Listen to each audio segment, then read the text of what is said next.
স্বাধীনতার পরবর্তীকালে যে সমস্ত কমিশন গুলো হয়েছে আরকি, তাদের সম্পর্কে আজকে একটু জানবো। গত ক্লাসে গত দিনের ক্লাসে আমরা যেটা করেছি তারপর থেকে, অর্থাৎ আজকে আমরা কোঠারি কমিশনটা করব। কোঠারি কমিশন এবং ১৯৮৬ সালে জাতীয় শিক্ষানীতি। এই কোঠারি কমিশনটা খুবই গুরুত্বপূর্ণ। বিশেষ করে সমস্ত পরীক্ষার জন্য কোঠারি কমিশনটা খুবই গুরুত্বপূর্ণ। ঠিক আছে? তো কোঠারি কমিশন সম্পর্কে একটু বলে দিই, তারপরে আমি এখান থেকে লেখাবো কি, কি করতে হবে। দেখো, কোঠারি কমিশন আ আমরা জানি যে ভারতবর্ষের ১ম শিক্ষা কমিশন রাধাকৃষ্ণন কমিশন বা বিশ্ববিদ্যালয় কমিশন ১৯৪৮ সালে তৈরি হয়। তো এর পরবর্তীকালে, অর্থাৎ ১৯৪৮ সালে যখন রাধাকৃষ্ণন কমিশন গঠিত হয়, সেখানে ভারতবর্ষের কেবলমাত্র উচ্চ শিক্ষার উপর গুরুত্ব আরোপ করা হয়। হায়ার এডুকেশন, বিশ্ববিদ্যালয় শিক্ষার উপর গুরুত্ব আরোপ করা হয়।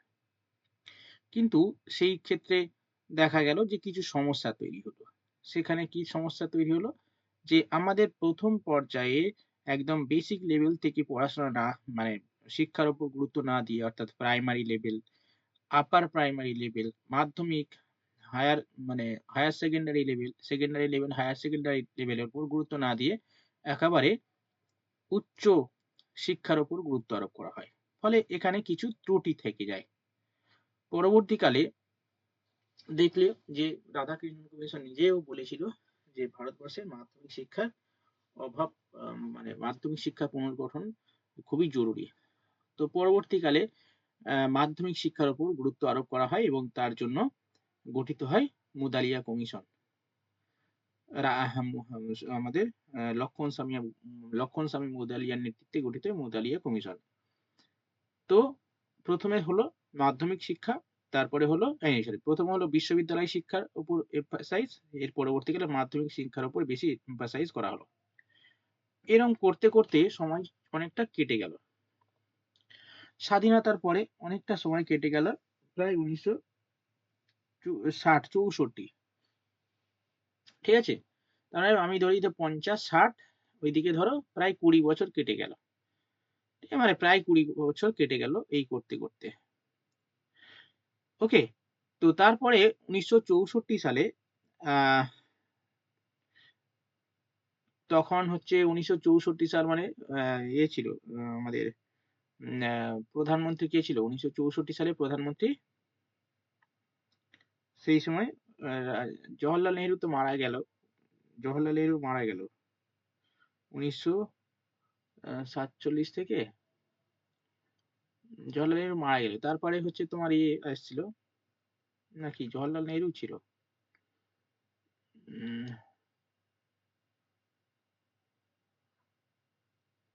উম জওহরলাল নেহেরু ১৯৬৪ সালে মারা গেল তো নাকি? হুম? ৬৪ সালে মারা গেল। তো ওই সময় ১৯৬৪ সালে জওহরলাল নেহেরু ছিল, তবে তবে ওই সময় মানে তার পরবর্তীকালে প্রধানমন্ত্রী হয়েছিল তোমার লাল বাহাদুর শাস্ত্রী। ঠিক আছে? যাকে বিদেশে মানে মারা যায়, ১ম ভারতবর্ষের ১ম রাষ্ট্রপতি, প্রধানমন্ত্রী যেখানে বিদেশে মারা যায়। সেই সময় ইন্দিরা গান্ধী প্ল্যানিং করে সেইসব করেছিল। যাই হোক, ওইসব নাম আমি আর ভেতরে ঢুকছি না। যাই হোক, ওই সময় ওই লাল বাহাদুর শাস্ত্রী এবং হচ্ছে জওহরলাল নেহেরু এরকম হবে আরকি। যদিও লাল বাহাদুর শাস্ত্রী বেশিদিন ছিল না। যাই হোক, তো ১৯৪৭ সালে স্বাধীনতার পরে সর্বপল্লী রাধাকৃষ্ণন মুদালিয়া কমিশনের পরবর্তীকালে যে কমিশনটা গঠিত হয় সেটা হচ্ছে কোঠারি কমিশন। এই কোঠারি কমিশন ১ম শিক্ষা কমিশন, যে কিনা আ মা প্রাইমারি লেভেল থেকে শুরু করে একদম উচ্চ শিক্ষা, সমস্ত শিক্ষার উপর বেশি এমফাসাইজ করে। সেখানে এই কোঠারি কমিশনের গুরুত্ব অনেক বেশি অন্যান্য কমিশনের তুলনায়। তো ভারতবর্ষের ১ম শিক্ষা কমিশন, যে কিনা প্রাইমারি লেভেল থেকে একেবারে আপার লেভেল পর্যন্ত, আপার মানে হচ্ছে উচ্চ শিক্ষা, প্রাথমিক শিক্ষা থেকে একদম উচ্চ শিক্ষা, সমস্ত শিক্ষার উপর বেশি গুরুত্ব আরোপ করে। তোকে ঠিক আছে? তো এই কমিশন কত সালে গঠিত হয়? ১৯৬৪ সালে গঠিত হয় ১৪ই জুলাই। সেই সময় আমাদের ছিল, শিক্ষামন্ত্রী ছিল এম.সি. চাকলার। এম.সি. চাকলারের নেতৃত্বে, এম.সি. চাকলার কে ছিলেন? এম.সি. চাকলারের উদ্যোগে শিক্ষামন্ত্রী ছিল। ঠিক আছে? এবং ইউজিসি চেয়ারম্যান ছিলেন ডি.এস. কোঠারি। এই কোঠারি কমিশনের নেতৃত্বে এই ডিএস কোঠারির নেতৃত্বে 1964 সালে 14 জুলাই কোঠারি কমিশন গঠিত হয় এবং প্রায় 2 বছর স্টাডি করার পর বিভিন্ন রিপোর্ট পেশ 2 বছর কাজকর্ম করার পরে 1966 সালে রিপোর্ট পেশ করে। ঠিক আছে? এবং এই কোঠারি কমিশন অনেকগুলো যেহেতু কোঠারি কমিশন যেহেতু প্রাইমারি লেভেল থেকে উচ্চ শিক্ষার উপর গুরুত্ব আরোপ করেছিল, সেই কারণে কোঠারি কমিশনে প্রায় 17 জন সদস্য ছিল। কতজন সদস্য ছিল? 17 জন সদস্য নিয়ে গঠিত হয়েছিল এই কোঠারি কমিশন। ওকে, তো এই কোঠারি কমিশনে 10 জন সদস্যের মধ্যে ছিল আমাদের 7 জন বিদেশি ছিল এবং 10 জন ভারতীয় ছিল। ওকে, কতজন ভারতীয় ছিল কতজন বিদেশি ছিল এগুলো করতে হবে। 7 জন ভারতীয় 10 জন ভারতীয় ছিল এবং 7 জন বিদেশি সদস্য ছিল। টোটাল 17 জন সদস্য নিয়ে গঠিত এই কমিটি। ওকে, এবং কত পৃষ্ঠা? প্রায় 692 পৃষ্ঠা রিপোর্ট ছিল এই কোঠারি কমিশনের, তবে অরিজিনাল রিপোর্ট ছিল 489টা। এরকম কতগুলো রিপোর্ট ছিল, কতজন সদস্য ছিল, এগুলো একটু আমাদের পড়তে হবে, পরীক্ষার জন্য ইম্পর্টেন্ট। এবার কমিশন অর্থাৎ কোঠারি কমিশন পুরো সামগ্রিক বিষয়টাকে যাতে সর্বাঙ্গীন উন্নয়ন ঘটে আর কি, সমস্ত দিকের সর্বাঙ্গীন উন্নয়ন ঘটে, তার জন্য 12টা টাস্ক ফোর্স গঠন করেছিল। স্যার টাস্ক ফোর্সটা কি? টাস্ক ফোর্স মিন্স হচ্ছে প্রত্যেকটা আলাদা আলাদা বিষয়, যেমন ধরো উচ্চশিক্ষার জন্য আলাদা একটা টাস্ক ফোর্স গঠন করা হয়। যেমন কি বয়স্ক শিক্ষার জন্য আলাদা একটা টাস্ক ফোর্স গঠন হয়। তারপরে ধরো এই যে টিচার এডুকেশনের জন্য একটা টাস্ক ফোর্স গঠন করা হয়।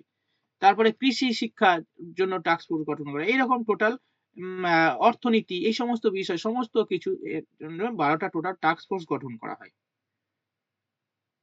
ওকে, এবং হ্যাঁ জাস্ট একটু বোঝাচ্ছি, আমি লেখানো শুরু করিনি, একটু বোঝাচ্ছি। হ্যাঁ, আচ্ছা, এরপর আমাদের এই যে কোঠারি কমিশন মানে ভারতবর্ষের যে বিভিন্ন সেক্টর আছে, বিভিন্ন সেক্টর মিনস হচ্ছে বিভিন্ন সম্প্রদায়ের আছে, সেই সম্প্রদায়ের উন্নয়নের জন্য একটা কর্মী দল মানে ওয়ার্কিং গ্রুপ গঠন করা হয়।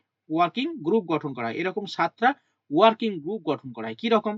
দেখো 1964 সাল, সেই সময় মানে ভারতবর্ষের ইকোনমিক কন্ডিশন বা হচ্ছে এডুকেশন কন্ডিশন খুবই খারাপ অবস্থা। তো এই খারাপ অবস্থা থেকে মানে আরো বেশি মানে উন্নয়ন করার জন্য আলাদা আলাদা সেক্টরের উপর বেশি গুরুত্ব দেওয়া হয়। যেমন কি নারী শিক্ষার উপর বেশি এমফাসাইজ করা হয়।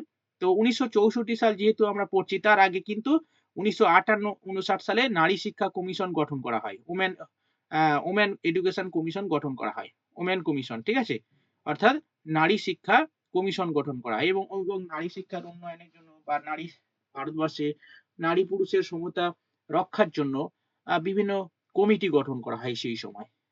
এগুলো এক্সট্রা ইনফরমেশন, যেমন ভক্তবৎসল কমিটি, তারপরে তোমার দুর্গাবাই দেশমুখ কমিটি, ওই 1961 সালে গঠিত হয় দুর্গাবাই দেশমুখ কমিটি। তারপর 1963 সালে গঠিত হয় ভক্তবৎসল কমিটি।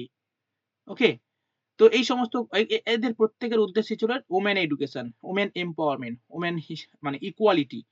হ্যাঁ, তো এই সমস্ত নারীর অর্থাৎ ভারতবর্ষের যে নারী শিক্ষা, সেই নারী শিক্ষার উন্নয়নের উপর এই ওমেন কয়েকটা কমিটি গঠন করা হয়েছিল, যেমন ওই ভক্তবৎসল কমিটি, তারপরে হচ্ছে ভক্তবৎসল কমিটি, তারপরে তোমার ওই কি বললাম দুর্গাবাই দেশমুখ কমিটি, এগুলো গঠন হয়। যাই হোক, এরকম 7টা ওয়ার্কিং গ্রুপ গঠন করা হয়েছিল, যেমন যে ওই যে নারী শিক্ষার উন্নয়নের জন্য নারী শিক্ষা ওয়ার্কিং কমিটি, তারপরে ধরো অনুন্নত যে সম্প্রদায় রয়েছে এসসি এসটি ওবিসি, এদের উন্নয়নের জন্য একটা কমিটি গঠন করা হয়। ওকে, এবং বিদ্যালয় যে গৃহ রুম, সেই সমস্ত বিষয় উন্নতি করার জন্য আলাদা কমিটি গঠন করা হয়। অর্থাৎ সর্বোপরি সমস্ত দিকের উন্নয়ন করার জন্য এই কমিটিটা গঠন করা হয়। ওকে, আচ্ছা, এই হলো মেন বিষয় কোঠারি কমিশন। এবং কোঠারি কমিশনের এবারে আমরা কিছু ইনফরমেশন লিখবো। চলো খাতা বের করো। ঠিক আছে, আশা করি এইগুলো হচ্ছে মেন বিষয় কোঠারি কমিশনে। এবার এখান থেকে আমরা কিছু ইনফরমেশন লিখবো। চলো লেখো। লেখানো শুরু হয়নি, এতক্ষণ বোঝালাম, এবারে লেখাবো। লেখো, হেডিং করো, লেখো লেখো তৎকালীন শিক্ষামন্ত্রী MC চাগলারের নেতৃত্বে উদ্যোগে, হ্যাঁ হ্যাঁ, কোঠারি কমিশন, হ্যাঁ হ্যাঁ, তৎকালীন শিক্ষামন্ত্রী MC চাগলারের উদ্যোগে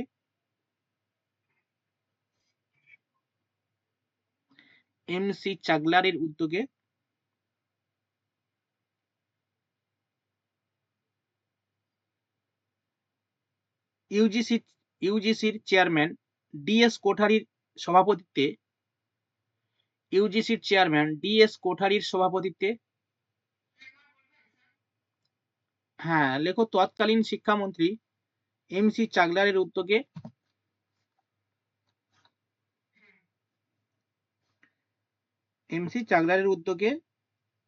ইউজিসির চেয়ারম্যান DS কোঠারির সভাপতিত্বে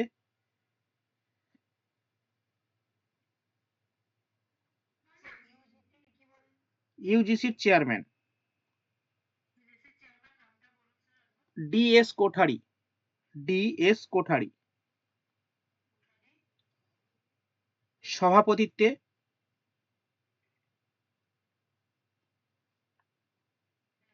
ইউজিসি সভাপতিত্বে 1964 সালে 14 জুলাই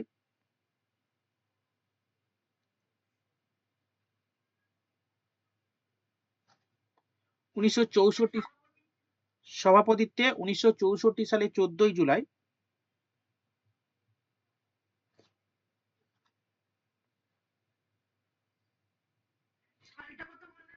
1964 সালে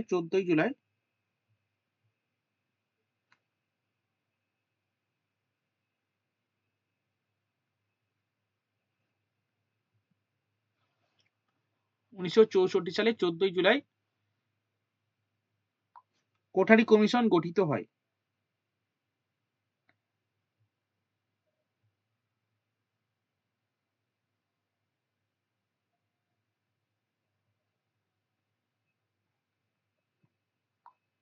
হয়েছে, কোঠারি কমিশন গঠিত হয়। নেক্সট ওর সঙ্গে প্যারা চেঞ্জ করে লিখতে পারো। 1966 সালে 1966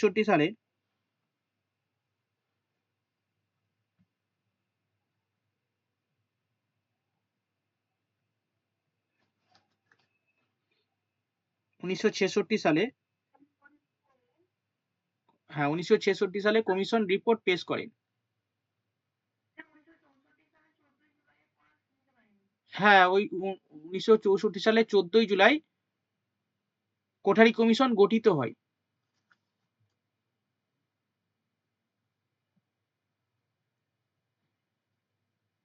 কোঠারি কমিশন গঠিত হয়, হয়েছে। তারপরে লেখো, হ্যাঁ তারপরে লেখো, হয়েছে। তারপরে লেখো 1966 সালে কমিশন রিপোর্ট পেশ করেন।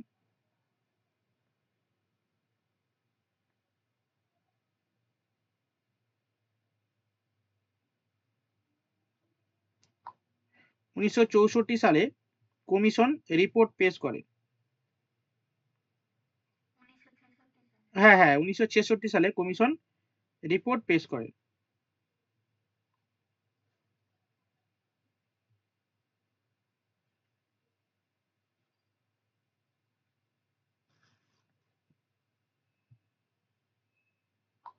হয়েছে। এবার কমিশন যখন রিপোর্ট পেশ করে তার একটা শিরোনাম দিয়েছিল, ঠিক আছে। লেখো শিরোনাম, কোঠারি কমিশনের শিরোনাম এডুকেশন অ্যান্ড ন্যাশনাল ডেভেলপমেন্ট শিরোনামে কমিশন রিপোর্ট পেশ করেন।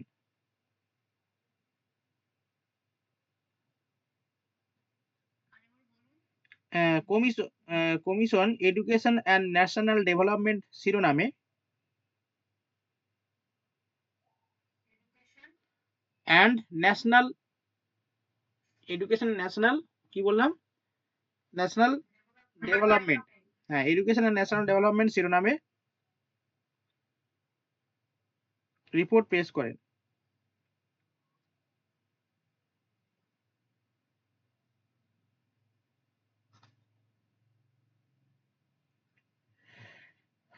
হয়েছে?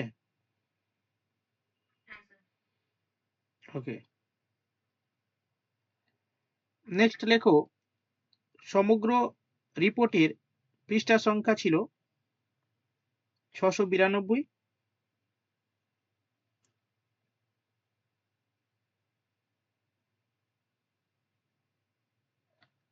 692 এবং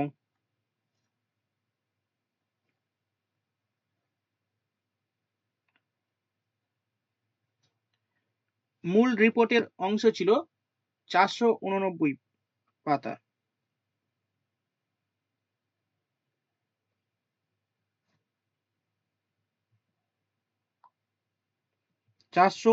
পাতা।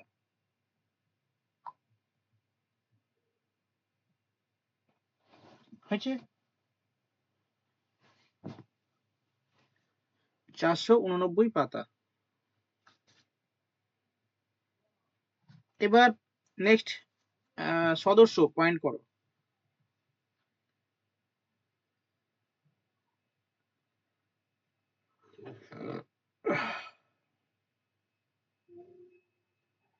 সদস্য পয়েন্ট করো। কোঠারি কমিশনে মোট 17 জন সদস্য নিয়ে গঠিত। কোঠারি কমিশন মোট 17 জন সদস্য নিয়ে গঠিত।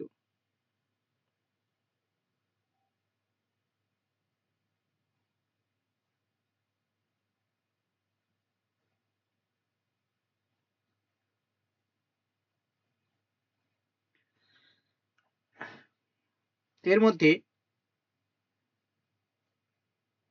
10 জন ভারতীয় এবং 7 জন বিদেশি সদস্য ছিলেন।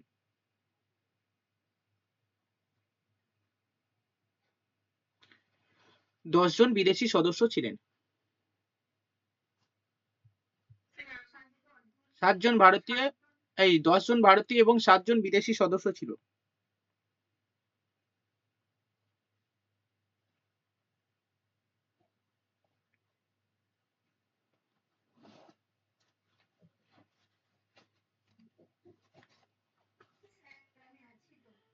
হ্যাঁ হ্যাঁ হ্যাঁ, ওকে। 10 জন ভারতীয় এবং 7 জন বিদেশি সদস্য ছিলেন।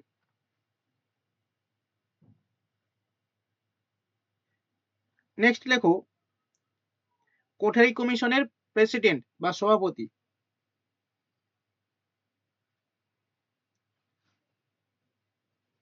কোঠারি কমিশনের প্রেসিডেন্ট বা সভাপতি।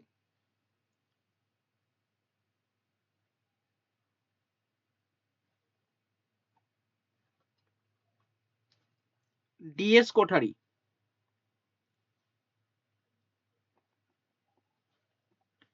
ডিএস কোঠারি।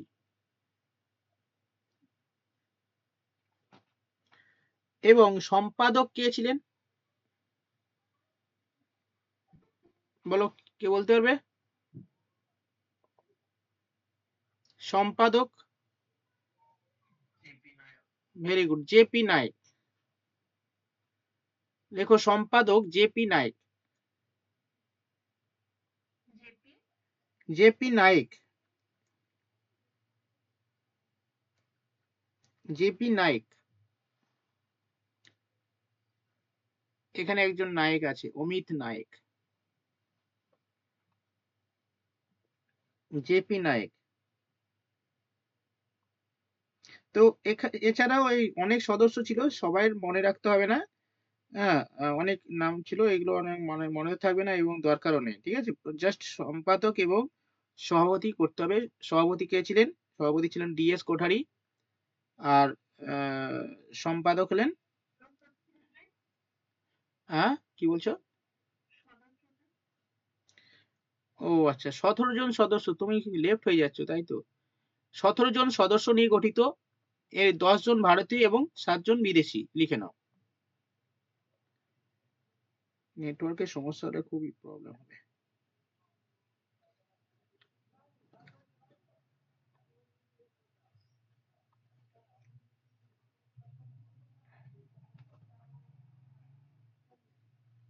7 জন ভারতীয়, সরি 10 জন ভারতীয় এবং 7 জন বিদেশি।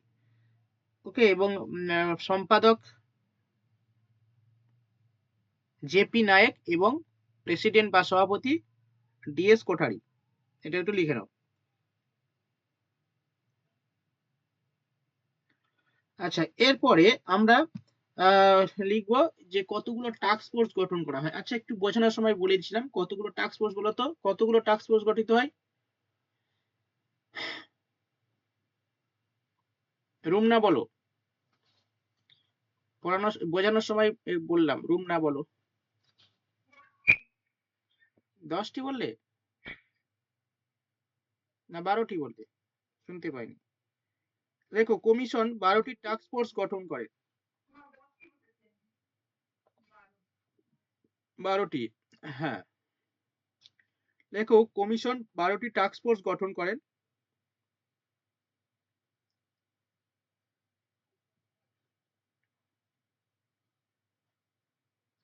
12টি টাস্ক ফোর্স গঠন করে।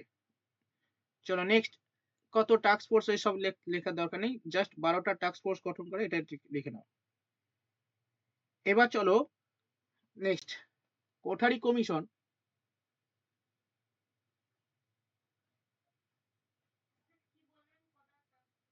হ্যাঁ 12টি টাস্ক ফোর্স গঠন করে।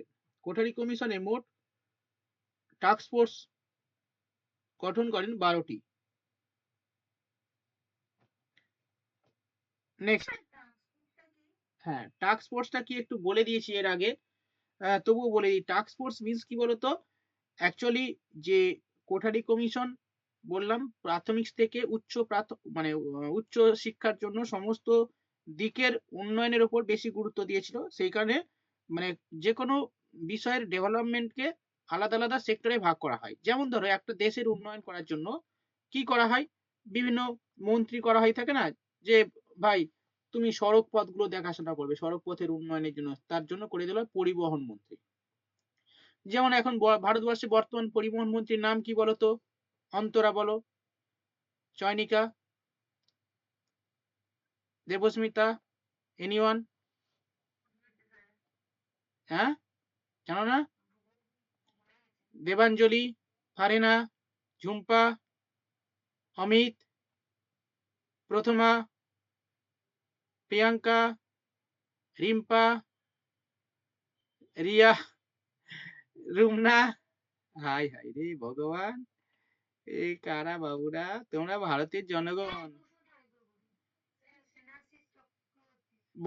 এ দেখে দেখে বলেছে, আমি সেটাই বুঝতে পেরেছি তুমি গুগল করেছো, কিন্তু আমি বলি জিজ্ঞাসা করছি ভারতের বর্তমান পরিবহন মন্ত্রীর নাম কি, এটা পারা উচিত। এ ভাই, এটা তো পশ্চিমবঙ্গের স্নেহাশিস। ইয়েস, নীতিন গড়করি। হ্যাঁ, আরে এটা কি গো বাবুরা, কি করছো? নীতিন গড়করি, না স্নেহাশিস হচ্ছে পশ্চিমবঙ্গে। নীতিন গড়করি হচ্ছে ভারতবর্ষের আহ অনেক দিন ধরে রয়েছে পরিবহন মন্ত্রী, এবং ভারতবর্ষের যত মন্ত্রী রয়েছে সব থেকে ভালো কাজ করেছে নীতিন গড়করি। তার জন্য অ্যাওয়ার্ডও পেয়েছে এবং খুব ভালো কাজ করেছে, মানে সড়ক পরিবহনের ক্ষেত্রে ব্যাপক উন্নয়ন ঘটিয়েছে একমাত্র এই নীতিন গড়করি। মানে প্রচুর আমরা আমাদের ভারতবর্ষে যে বিভিন্ন ধরনের প্রকল্প নেওয়া হয়েছে তার মধ্যে মানে দ্রুততার সঙ্গে, অতি দ্রুততার সঙ্গে সমস্ত কাজ, এই যে জম্মু কাশ্মীর থেকে শুরু করে জম্মু কাশ্মীর, উত্তর মানে নর্থ ইন্ডিয়া বা সাউথ ইন্ডিয়া, সমস্ত সারা ভারতবর্ষের রোড কানেক্টিভিটির ক্ষেত্রে একটা গুরুত্বপূর্ণ ভূমিকা নিয়েছেন নীতিন গড়করি। দীর্ঘদিন ধরে পরিবহন মন্ত্রী আছে। শিক্ষামন্ত্রীর নাম কি, এটা তো পারা উচিত। হ্যাঁ, ধর্মেন্দ্র, হ্যাঁ ধর্মেন্দ্র প্রধান। ধর্মেন্দ্র প্রধান, এই মাঝে মাঝে এগুলো তোমাদের বলতে হবে, নাহলে কিছু জানা না সব এগুলো জানতে হবে, জেনারেল নলেজ, মানে সাধারণ বিষয়গুলো আমাদের জানতে হবে। হুম, প্রতিরক্ষা মন্ত্রীর নাম বলো। এ ভাই, ইয়েস রাজনাথ সিং, প্রতিরক্ষা মন্ত্রী রাজনাথ সিং। হ্যাঁ, তারপরে স্বরাষ্ট্রমন্ত্রীর নাম বলো।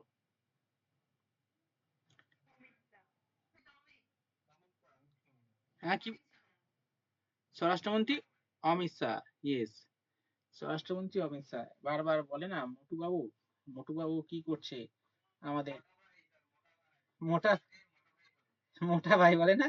আচ্ছা, মোটা ভাই, মোটা ভাই। হ্যাঁ হ্যাঁ। আচ্ছা, আহ, স্বরাষ্ট্রমন্ত্রী হলো, প্রধানমন্ত্রী তো জানো, আর কি বলবো, রাষ্ট্রপতিও জানো, দ্রৌপদী মুর্মু। আচ্ছা, পরিবহন মন্ত্রী হলো, আচ্ছা, এডুকেশন মিনিস্ট্রি হয়ে গেল। এই সমস্ত মানে মেন মেন মিনিস্ট্রি গুলো আমাদের জানতে হবে। আচ্ছা। আচ্ছা, আর কি? উম, জল জলসম্পদ উন্নয়ন মন্ত্রী বা ওই যে বন্দর উন্নয়ন মন্ত্রী কে হবে বলো? আসামের একজন বিখ্যাত ব্যক্তি, সর্বানন্দ, সর্বানন্দ সোনোয়াল। আচ্ছা, যাই হোক, চলো আমরা মেন কাজে ঢুকি। এগুলো কিন্তু দুই একটা ওই পরীক্ষায় আসবে কিন্তু গ্রুপ সিডির জন্য, যারা এই করছো কারেন্ট অ্যাফেয়ার্স। শেলটার ওই তো বৈষ্ণব, অশ্বিনী, অশ্বিনী বৈষ্ণব। হ্যাঁ, এইগুলো রেলমন্ত্রীটা অবশ্যই। হ্যাঁ, রেলমন্ত্রীটা অবশ্যই করে রাখতে হবে। আচ্ছা, এরপরে চলো তাহলে আমরা টাস্ক ফোর্স বলতে হ্যাঁ, টাস্ক ফোর্সের ব্যাপারটা আসি। যেমন ধরো কৃষির উন্নয়নের জন্য কৃষি শিক্ষা একটা টাস্ক ফোর্স গঠন করা হয়। কারিগরি শিক্ষা অর্থাৎ যারা বৃত্তি শিক্ষার উন্নয়ন করতে হবে, বৃত্তি শিক্ষার উন্নয়নের জন্য একটা টাস্ক ফোর্স গঠন করা হয় আলাদা। উচ্চ শিক্ষার ডেভেলপমেন্টের জন্য একটা আলাদা টাস্ক ফোর্স গঠন করা হয়, যে কি কি করলে একটা উচ্চ শিক্ষার উন্নয়ন ঘটানো যাবে। ঠিক আছে? এইরকম নানা বিষয়, অর্থাৎ টোটাল 12টা ক্ষেত্র, 12টা, বা হিউম্যান রিসোর্স ডেভেলপমেন্টের জন্য একটা আলাদা টাস্ক ফোর্স গঠন করা হয়। যেমন ধরো তোমরা মানে তোমরা বিভিন্ন ধরনের অনুষ্ঠান করো, কালী পূজা করো, দুর্গা পূজা করো, তো আলাদা আলাদা কমিটি গঠন করে তারা, এ ভাই তুই অর্থমন্ত্রী মানে টাকা পয়সা দায়িত্ব সামলাবি। ঠিক আছে? আচ্ছা, তুই ভাই করবি, বাজির দায়িত্ব রাখবি তো, বাজির দায়িত্ব, বাজি টাজি ফাটানোর দায়িত্ব, বা বাজি কোথায় দিয়ে কি হবে, বাজির দায়িত্ব একজন আলাদা, আরেকজনকে দিয়ে দেওয়া হয়। একজনের মাইকের দায়িত্ব থাকে, ঠিক আছে, কোন বক্সটা ভালো হবে, নাচানাচি হবে, সেই বক্সের দায়িত্ব দেওয়া হয় একজনকে। ঠিক আছে? হ্যাঁ কি না, করো তো নাকি সিদ্ধার্থ? হ্যাঁ, এইসব করো না? তাহলে এইরকম টাস্ক ফোর্স। আচ্ছা, এরপরে আমরা ওয়ার্কিং গ্রুপ, চলো নেক্সট। কোঠারি কমিশনের 7টি ওয়ার্কিং গ্রুপ, কোঠারি কমিশন 7টি ওয়ার্কিং গ্রুপ গঠন, কোঠারি কমিশনে 7টি ওয়ার্কিং গ্রুপ মানে কর্মী দল তৈরি করা হয়। কর্মী দলটা কি ওই বলে দিলাম, যে বিভিন্ন ক্ষেত্রের উন্নয়নের জন্য 7টি কর্মী দল। লেখো কোঠারি কমিশন এই 7টি ওয়ার্কিং গ্রুপ তৈরি করা হয়।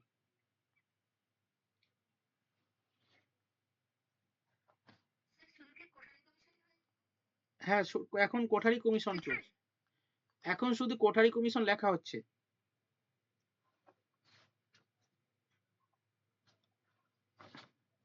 কোঠারি কমিশন লেখা হচ্ছে, এখান থেকে লেখো, শুরু করো।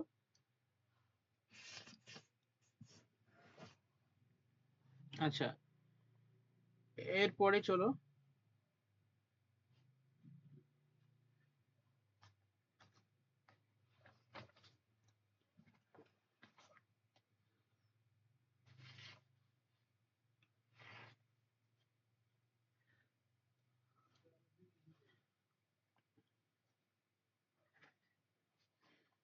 কোঠারি কমিশনের শিক্ষার কাঠামো লেখো।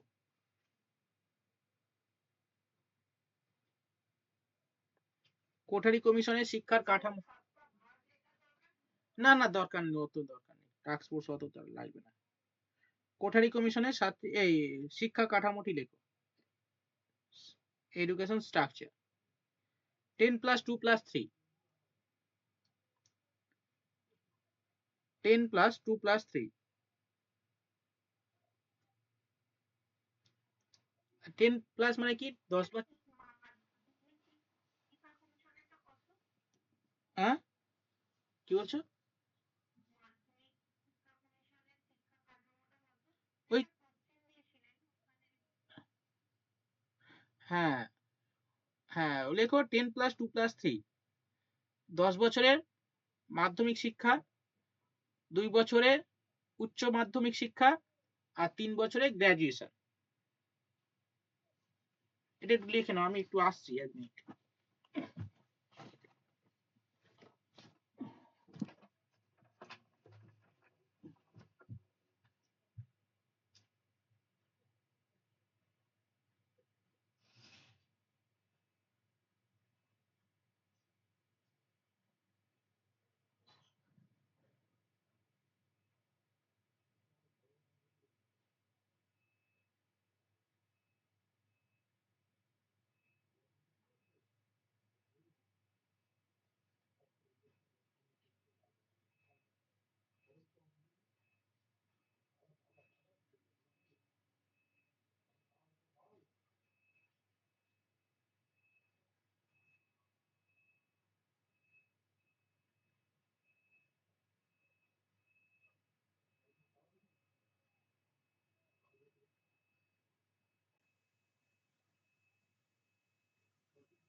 তাহলে হ্যাঁ,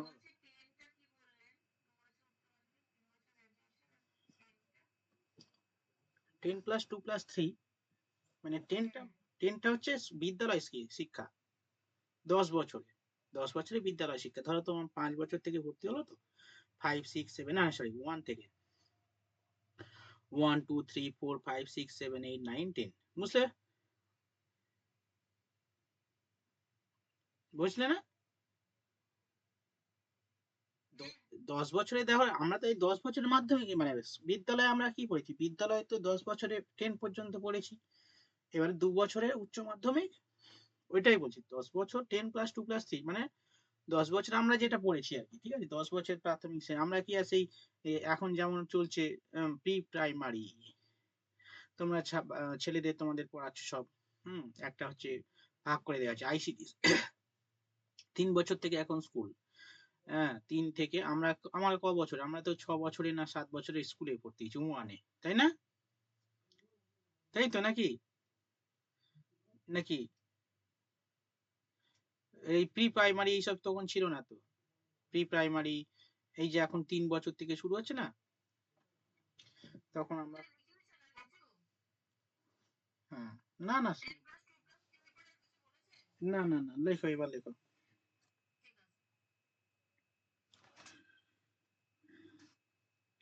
এবার লেখো কমন স্কুল সিস্টেম কি? Common school system, common school system কি? আচ্ছা, এটা লেখো, কমন স্কুল সিস্টেম কোঠারি কমিশনে উল্লেখ করা হয়। এই জিনিসটা কি একটু লেখো। লেখো, জাতি ধর্ম বর্ণ নির্বিশেষে সকলে উচ্চ গুণমান সম্পন্ন শিক্ষা গ্রহণ করতে পারে, তার জন্য কমন স্কুল সিস্টেম প্রবর্তন করা হয়।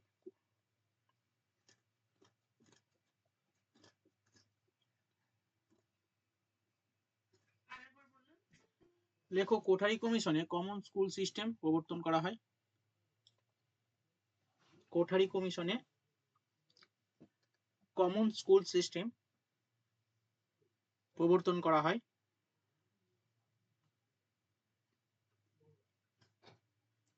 আচ্ছা, কমন স্কুল সিস্টেমটা কি একটু লিখে নাও। জাতি ধর্ম, ভারতবর্ষের জাতি ধর্ম বর্ণ নির্বিশেষে সকল নাগরিক, জাতি ধর্ম বর্ণ উচ্চ শিক্ষিত, মানে উচ্চ শিক্ষিত না, উচ্চ বিত্ত, নিম্নবিত্ত, কত কিছু লিখতে হবে না, এটা লিখে নাও যে জাতি ধর্ম বর্ণ নির্বিশেষে সকলে উচ্চ গুণমান সম্পন্ন শিক্ষা যাতে পায় তার জন্য কমন স্কুল সিস্টেম প্রবর্তন করা হয়।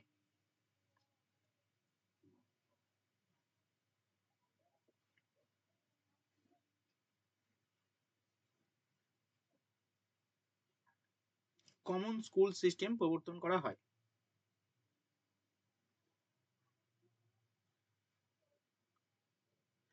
সুনন্দা তো আজকে ক্লাস করতে পারতো, প্রিয়াঙ্কা একটু বলে দিতে পারতো, ও তো গ্রুপ। আচ্ছা তাহলে ঠিক আছে, হ্যাঁ। আচ্ছা, এবার চলো, কোঠারি কমিশনে না দুটো গুরুত্বপূর্ণ বিষয় বলা হয়, সেটা হচ্ছে একটা ওয়েস্টেজ আর একটা হচ্ছে কি স্ট্যাগনেশন, মানে অপচয় এবং উন্নয়ন। এটা ইন্টারভিউর জন্য ইম্পর্টেন্ট, ঠিক আছে? ইন্টারভিউর জন্য ইম্পর্টেন্ট। অপচয় কি, অনুন্নয়ন কি? অপচয় মিনস হচ্ছে তখন কোঠারি কমিশন না একটা রিপোর্ট প্রকাশ করেন যে প্রাথমিক স্তরে না সেই সময় পাস ফেল প্রথা ছিল, তো তো ফেল করলে আর স্কুলে যেত না, তখন স্কুল শিক্ষার প্রতি সব বিমুখ ছিল আর কি। তো প্রাথমিক স্কুলে এই স্কুল ছুটের পরিমাণ সব থেকে বেশি ছিল, ঠিক আছে? মানে ওই প্রথম শ্রেণীতে ভর্তি আর স্কুলে যাবে না, এই চলো কাজ করতে হবে, মানে তখন পড়াশোনার প্রতি সেরকম হতো না, তখন সেই সময় অপচয় বেশি হতো, অর্থাৎ কোনো শিক্ষার্থী বিভিন্ন কারণে সে ফেল করতে পারে বা আর্থিক কারণে, তখন তো মানুষের অভাব ছিল না, তখন মানুষের অভাব ছিল, খেতে মানে খেতে পেত না, তাহলে পড়াশোনা কি করবে, ঠিক আছে? বাড়ি বাড়ি কাজ করতো, কাজ করে, হ্যাঁ, এরকম। আমি তো শুনেছি আমার মা এরকম বাড়িতে কাজ করতো, বিভিন্ন জায়গাতে বাড়িতে কাজ করতো, ঠিক আছে? লোকের বাড়িতে কাজ করে, হ্যাঁ, এরকম আমাদের মানুষ করেছে। মানুষ করেছে বলতে তখন সেই সময় মানে খুব গরিব অবস্থা ছিল, ঠিক আছে? সেই সময় থেকে আমরা, মানে আমি বিশেষ করে আমরা আমাদের ইয়েতে, আমি আমাদের এরকম ভাবে মানুষ হয়েছি আমি, ঠিক আছে? তো খুব গরিব অবস্থা, তখন মানুষ খেতে পেত না সেই সময়, তাহলে পড়াশোনা কি করবে, তাই না? তো আহ 1964 সাল, মানে বুঝতে পারছো, 1960-এর দশকে। তো সেই সময় যেহেতু মানুষের মানে ইকোনমিক কন্ডিশন খারাপ ছিল, প্রধান ভিত্তি কৃষি, তো সেখানে কোন রকম বেঁচে থাকার মতো অবস্থা থাকলেই হবে, এরকম ব্যাপার ছিল, হ্যাঁ। তো এরকম হলেই চলে যেত, সেইখানে ভর্তি হতো না প্রথম মানে প্রাইমারি স্কুলে ভর্তি হয়ে অনেকে আর স্কুলে যেত না, এটাকে বলা হয় অপচয়। তো প্রথম শ্রেণীতে অপচয় সর্বাধিক হতো, এরকম প্রশ্ন আসে যে কোঠারি কমিশনের মতে কোন শ্রেণীতে অপচয় সর্বাধিক? প্রথম শ্রেণীতে অপচয় সর্বাধিক হয়, ঠিক আছে? আচ্ছা, এবারে এই অপচয় হয়ে গেল, অপচয় মানে কি, ওই প্রথম শ্রেণীতে ভর্তি হওয়ার পরে তা সে, হ্যাঁ, আচ্ছা লিখবে, লিখে নাও, হ্যাঁ লিখে নাও। অপচয় কি, দেখো, প্রাথমিক বিদ্যালয়ে ভর্তি হওয়ার পর কোন শিক্ষার্থী, অপচয়ের এই বাংলা লেখো, ওয়েস্টেজ, WASTAGE, ওয়েস্টেজ। হ্যাঁ, আর এই স্ট্যাগনেশনটা পরে বলছি, অনুন্নয়ন স্ট্যাগনেশন বা পরে বলছি। অপচয়টা লেখো। প্রাথমিক বিদ্যালয়ে ভর্তি হওয়ার পর যখন কোনো শিক্ষার্থী আর্থিক বা সামাজিক কারণে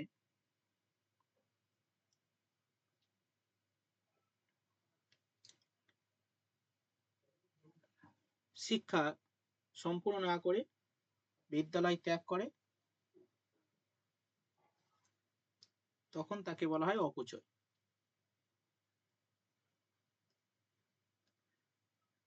তখন তাকে বলা হয় অপচয়।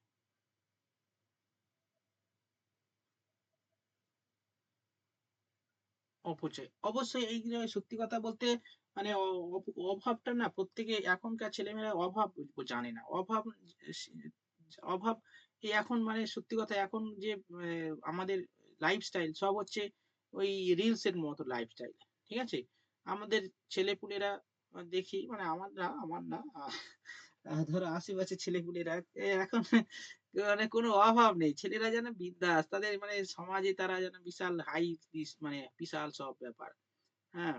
অভাব নেই সেই কারণে এখনকার ছেলেমেয়েরা সেরকম পড়াশোনার প্রতি অতটা মানে পড়াশোনা মুখী নয়। কিন্তু এখনকার ছেলেদের তুলনায় বাবা-মারা বেশি পড়াশোনামুখী হয়। মানে ছেলেমেয়েরা বাবা-মা সবাই চায় যে ছেলেমেয়েরা ভালো হোক। কিন্তু ছেলেদের মধ্যে সেই পড়াশোনার প্রতি যে একটা আগ্রহ সেইটা কিন্তু নেই। কারণটা কি? কারণ বিভিন্ন কারণ আছে এর মধ্যে। তার কারণ হচ্ছে শিক্ষা তো শেষ হয়ে গেছে আর কি। সেটা সমাজে যেমনভাবে চলবে সেরকমভাবে চলছে। সরকারি স্কুলের কথা বলছি, বেসরকারি কথা বলছি না। আমরা যেহেতু গ্রামে থাকি সেইখানে এখানে সরকারি স্কুলের প্রাধান্য বেশি। তোমরা ধরো শহরে থাকো তোমাদের বেসরকারি স্কুলের প্রাধান্য বেশি। সেখানে এটা বুঝতে পারবা। তো এখানে হচ্ছে কি হয় বিভিন্ন শিক্ষার যে এটা সেটা নেই। আর আরেকটা জিনিস হচ্ছে এই যে অভাব বিষয়টা ছেলেমেয়েদের অনেকে বুঝতে দেয় না বাবা-মারা। ছেলেমেয়েদের বুঝতে দেয় না। আমার আমার একটা ভাইপো আছে আমি দেখছি তো চোখের সামনে সেই কারণে। মানে অভাব না বুঝতে দেওয়ার কারণে সে বুঝতে পারে না যে আমার অবস্থানটা কোথায়, আমি কি করব না করব। আমরা যেমন ভাবে মানুষ হয়েছি ঠিক আছে অভাবের মাধ্যমে মানুষ হয়েছি 5 টাকা নিয়ে স্কুলে যেতাম ঠিক আছে 5 টাকা তখন 5 টাকা মানে বিশাল মানে 5 টাকা তাই দিত না ঠিক আছে 2 টাকা চানা মুড়ি খেতে দিত। তো ওই চানা মুড়ি না খেয়ে আবার 1 টাকা রেখে দিত। তো এরকম হেঁটে হেঁটে স্কুলে যেত। তো সেরকম কষ্ট আমরা পেয়েছি করেছি তাই না? আমরা বেশিরভাগ করেছি। কিন্তু এখনকার ছেলেরা এইসব এখন প্রতিদিন 10 টাকা 20 টাকা কোনো ব্যাপার না। মানে এইসব কোনো ভ্যালু না। ফলে কি হচ্ছে ওরা বুঝতে পারছে না যে কষ্টটা কি জিনিস। ফলে এইরকম ওরা মানে স্ট্রাগল করার মানসিকতা নেই এখনকার ছেলেমেয়েদের মধ্যে। হুম? এটা একটা মানে খারাপ একটা বিষয়। অপচয় হচ্ছে কিন্তু এর মাধ্যমে। আচ্ছা আরেকটা লেখো অনুন্নয়ন। অনুন্নয়ন, স্ট্যাগনেশন।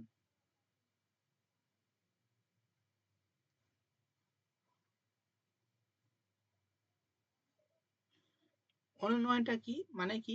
একই মানে এই যে পাস ফেল প্রথা তখন ছিল তো অনেক শিক্ষার্থী একই শ্রেণীতে বারবার থেকে যেত। পাস ফেল প্রথা তো এখন তুলে দেওয়া হয়েছে। তো একই শ্রেণীতে বারবার যদি থাকে তাহলে কি হবে? শিক্ষা অর্থ অপচয় হচ্ছে প্লাস হচ্ছে সময় অপচয় হচ্ছে। তাই না? তো এই যে অর্থ এবং সময় এই যে দুটো অপচয় এটাকে বলা হয় এটাকে বলা হয় স্ট্যাগনেশন অনুন্নয়ন। বা আরেকটা দিক থেকে হতে পারে যে অনেক শিক্ষার্থী প্রাথমিক স্কুলে ভর্তি নেওয়া মানে ছেড়ে দেওয়ার পরে সে কি হলো সেই মানব সম্পদের আর বিকাশ হলো না। ঠিক আছে? সেখানে অর্থ এবং সময় দুটোই নষ্ট হলো। এটাই হচ্ছে স্ট্যাগনেশন। লিখে নাও। প্রাথমিক শিক্ষায়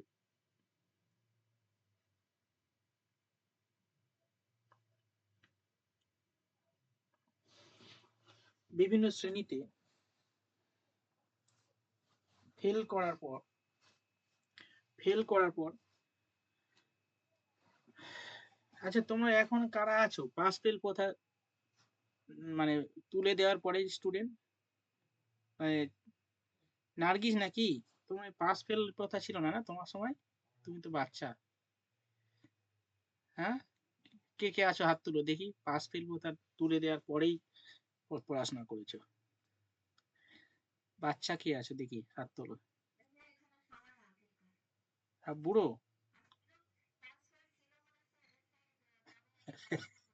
সব বুড়ো এখানে, সব বুড়ো হাড়। হ্যাঁ? তাহলে আমরা ওইখানে পড়াশোনা করতে পেরেছি। হ্যাঁ? এ বাবা হ্যাঁ তাই? তুমি তো তাহলে একদম কচি। মানে পাস ফেল তুলে দেওয়ার পরে তার মানে কি অবস্থা? তাহলে এই তো পেয়েছি একজনকে।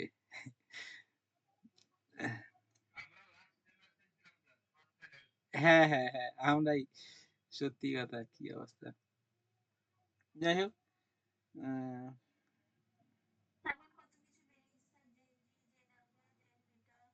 হ্যাঁ, হ্যাঁ। এখন তো সব যে এখন যেটা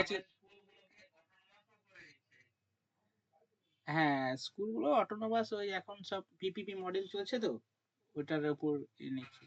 হুম। হ্যাঁ, হ্যাঁ, হ্যাঁ, 2020 তো অনেক কিছু আছে, এগুলো অ্যাপ্লাই হবে, হলে এবার আরো অনেক অনেক কিছু চেঞ্জ হবে। এখন হচ্ছে না তো। হ্যাঁ, সেরকম ভাবে আহ, অনেক কিছু আছে। 2020 আমরা হয়েছে, আমরা দেখেছি অনেক কিছু বিষয় ঢুকিয়েছে আবার, বা বেশ পজিটিভ দিক রয়েছে, আবার নেগেটিভ দিকও আছে। আচ্ছা, তাহলে এটা লিখে নাও। প্রাথমিক শিক্ষায় বিভিন্ন শ্রেণীতে ফেল করার পর বহু শিক্ষার্থী অনেক বছর একই শ্রেণীতে থাকে। আমি একটা গল্প বলি, শোনো। হ্যাঁ,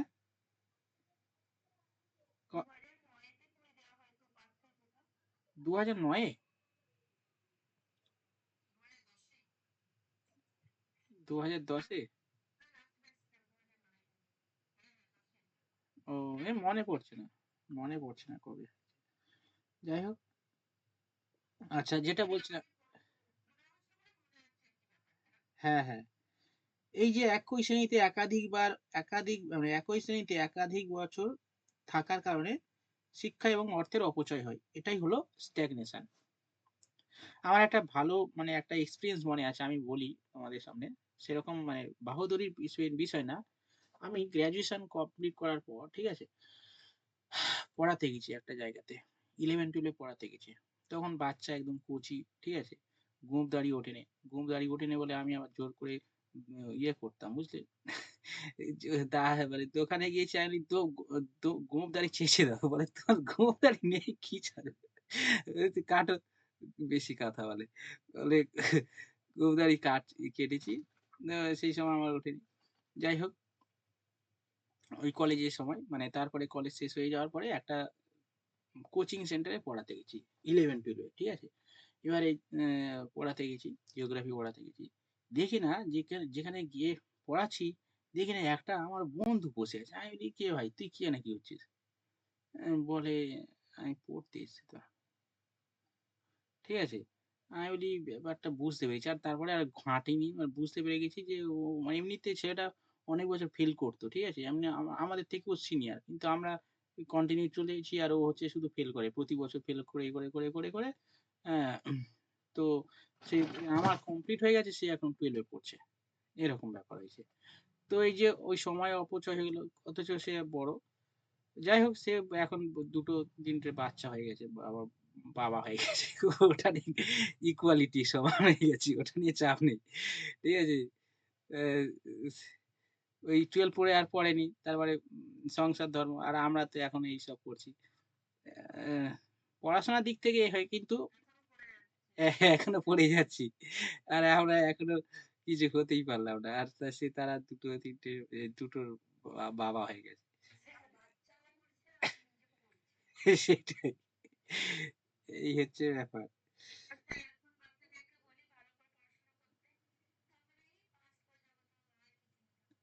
হ্যাঁ, হ্যাঁ, হ্যাঁ।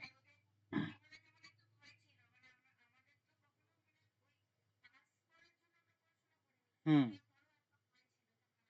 হ্যাঁ, ও বাবা! রেজাল্টের সময় মনে আছে?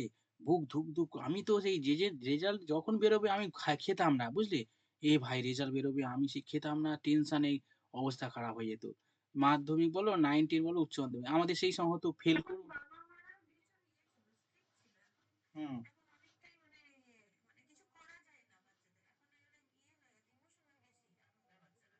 হ্যাঁ, ইমোশন হবে না কেন বলো? তুমি মানে আমাদের এখনকার ছেলেরা কোনো।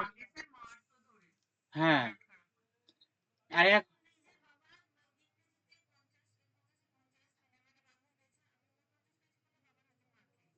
হ্যাঁ, আর এখন ছেলেমেয়েদের কি মারে বলতো? এই তো পেপারে টেপারে বিভিন্ন জায়গায় দেখি যে বাবা বকেছে বলে সে সুইসাইড করে নিয়েছে, এরকম আমরা দেখি আশেপাশে। তাই এই যে ভয় না, এই ভয়ের জন্য ছেলেমেয়েরা দের কেউ বকে না, আমি দেখছি তো। হ্যাঁ,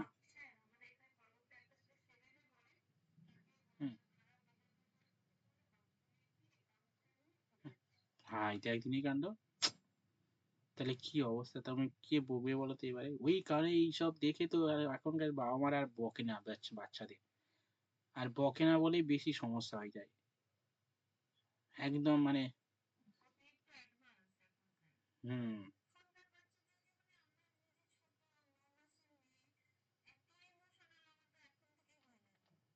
তাহলে ভাবো, এই মানে এখন এই যে আমার ভাইপো আছে একটা ঢেমন মানে কি বলবো, মানে কি বলবো আর, শালা এত মাথা রাগ ধরে যায় যে ভাবি মারবো আমি, কিন্তু তার মানে বাবা দাদা আর বা বৌদি কিছু বলে না, ঠিক আছে। একটা ছেলে সবাই আদরে পড়াশোনা করছে না করছে এই রকম ব্যাপার, সে একদম উচ্ছনে চলে গেছে, একদম বাজে হয়ে গেছে। তাহলে এইসব না করার পরে আমরা 4 ভাই, আমি ছোট একদম কচি, ঠিক আছে। আমার উপরে সব দাদারা আছে। হ্যাঁ, বাচ্চা। যাই হোক, চলো নেক্সট। কোঠারি কমিশন হয়ে গেছে, অপচয় হয়েছে, ওয়েস্টেজ হয়ে গেছে। এবার চলো কোঠারি কমিশন মানে হ্যাঁ, কোনটা বলো কতটা হয়েছে? সময় ও অর্থের অপচয় হয় এটাকে, সময় ও অর্থের অপচয় হয়। হ্যাঁ, এটাকে স্ট্যাগনেশন বলে, সময় এবং অর্থের অপচয় হয়, একে স্ট্যাগনেশন বলে।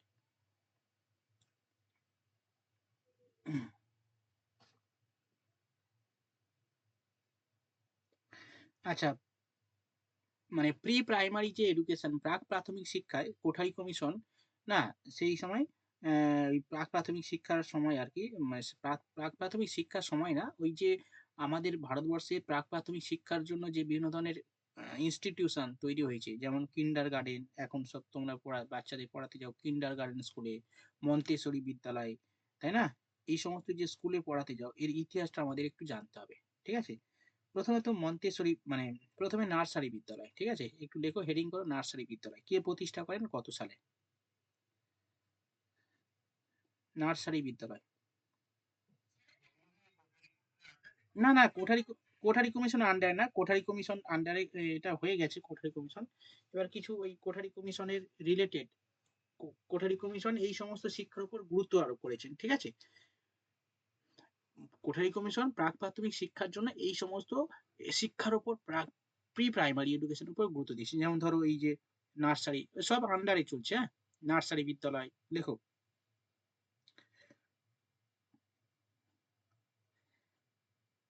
দেখো 1914 সালে মার্গারেট ম্যাকমিলান ও রাচেল ম্যাকমিলান, 1964 সালে মার্গারেট ম্যাকমিলান ও রাচেল ম্যাকমিলান নার্সারি বিদ্যালয় স্থাপন করেন, নার্সারি বিদ্যালয় প্রতিষ্ঠা করেন 1914 সালে।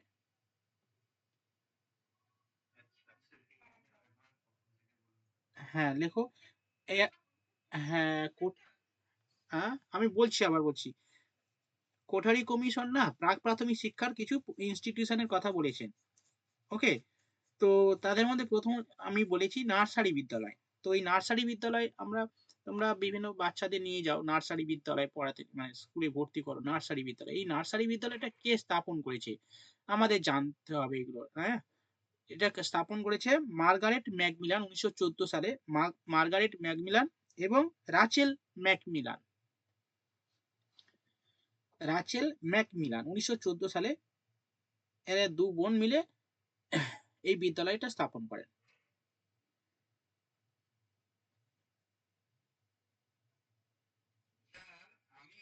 হ্যাঁ হ্যাঁ হ্যাঁ। 1911।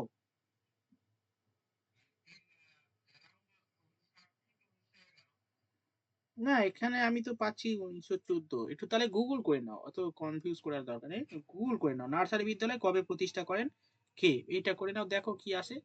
ভুল থাকতে পারে, বইয়েতে বিভিন্ন জায়গায় ভুল থাকে তো, বিশেষ করে সাল। এনিওয়ান, গুগল করে নাও সঙ্গে সঙ্গে। আচ্ছা, আমি এটা তো এখানে এই যে বাচ্চাদের 2 থেকে 4 বছর বয়স পর্যন্ত বাচ্চাদের শিক্ষাদানের জন্য এই বিদ্যালয় স্থাপন করেন। ওকে? চলো। এরপরে লেখো মন্তেশ্বরী বিদ্যালয়। মন্তেশ্বরী বিদ্যালয়।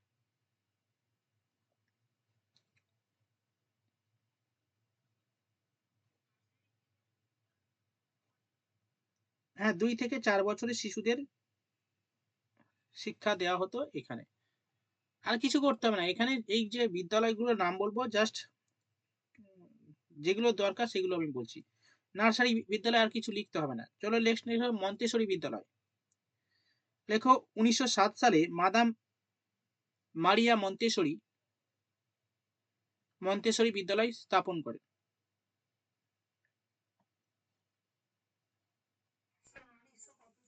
1907 7।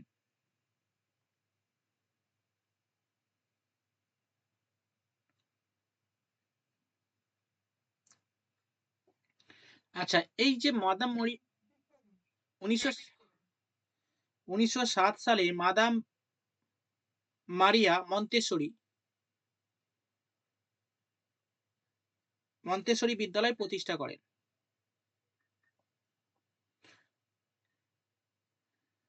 আচ্ছা, ইনি যে বিদ্যালয়টা প্রতিষ্ঠা করেছিলেন মাদাম মারিয়া মন্তেশ্বরী, আমরা মন্তেশ্বরী বিদ্যালয় নামে যেটা জানি, তো এনার নাম দিয়েছিলেন। তখন তো আর তিনি এরকম নিজের নামে করেনি। তো এই বিদ্যালয় যখন প্রতিষ্ঠা করেছিলেন সেই বিদ্যালয়ের নাম ছিল কাসাদাই বাম্বিন। লেখো, তার প্রতিষ্ঠিত বিদ্যালয়ের নাম কাসাদাই বাম্বিন।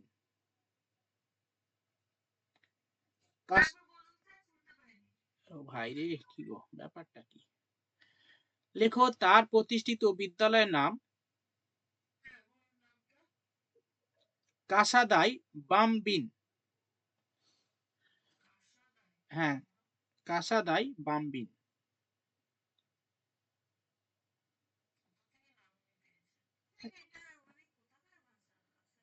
এটা তো ইন্ডিয়ান না, মাদাম মারিয়া মন্তেশ্বরী ইনি তো মনে হচ্ছে জার্মানি মনে হচ্ছে। তো এই ভাষা তো হবে। হ্যাঁ, লেখো এর অর্থ, লেখো শিশুদের নিকেতন। এর অর্থ শিশুদের নিকেতন।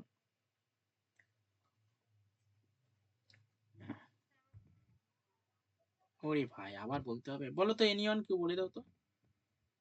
তানিয়ে বলো, তানিয়ে বলো তাড়াতাড়ি।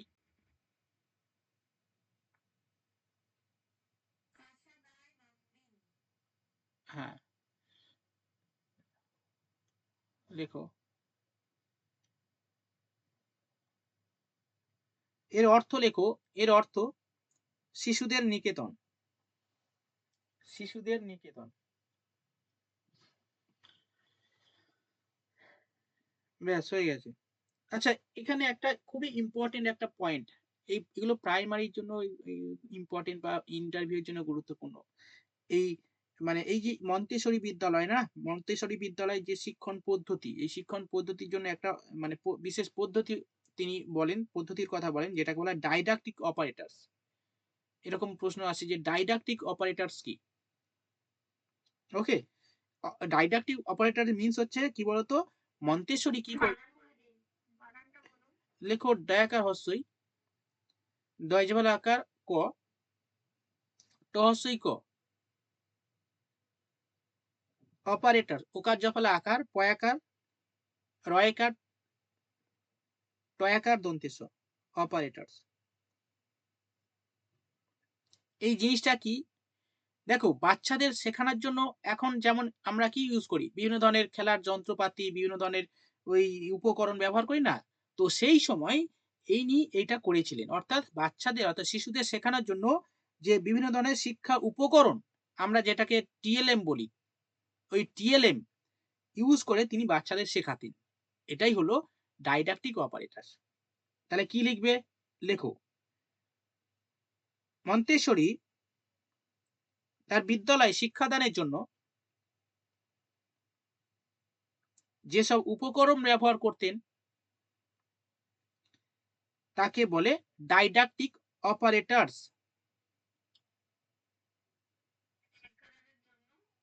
যেসব উপকরণ ব্যবহার করতেন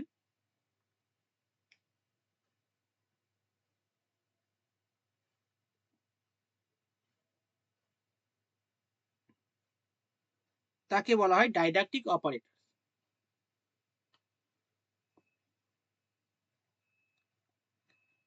ব্যাস, ছেড়ে দাও, মন্তেশ্বরী হয়ে গেল। এবার চলো কিন্ডার গার্ডেন। কিন্ডার গার্ডেন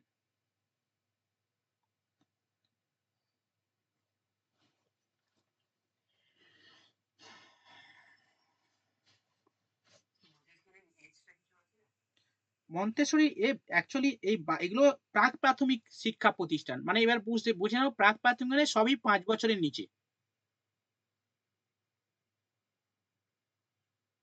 ঠিক আছে? মানে বাচ্চাদের ওই ধরো 3 থেকে 6 বছর পর্যন্ত প্রাক প্রাথমিক শিক্ষা প্রতিষ্ঠান এগুলো সব। নেক্সট কিন্ডার গার্ডেন বিদ্যালয়। বলো তো কিন্ডার গার্ডেন বিদ্যালয় কে প্রতিষ্ঠা করেন? বলো।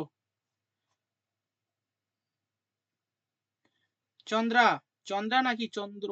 চন্দ্র, আচ্ছা চন্দ্র মাইতি। বলো। অন্তরা, আচ্ছা অন্তরা, চয়নিকা, দেবস্মিতা, মনে নেই। ফারেনা, দেবাঞ্জলি, দেবাঞ্জলি তো পারা উচিত। BS, very good very good, এটা তো পারা উচিত। ফ্রয়বেল, ফ্রয়বেল প্রতিষ্ঠা করেন। লেখো 1937 সালে ফ্রয়বেল কিন্ডার গার্ডেন বিদ্যালয় প্রতিষ্ঠা করেন।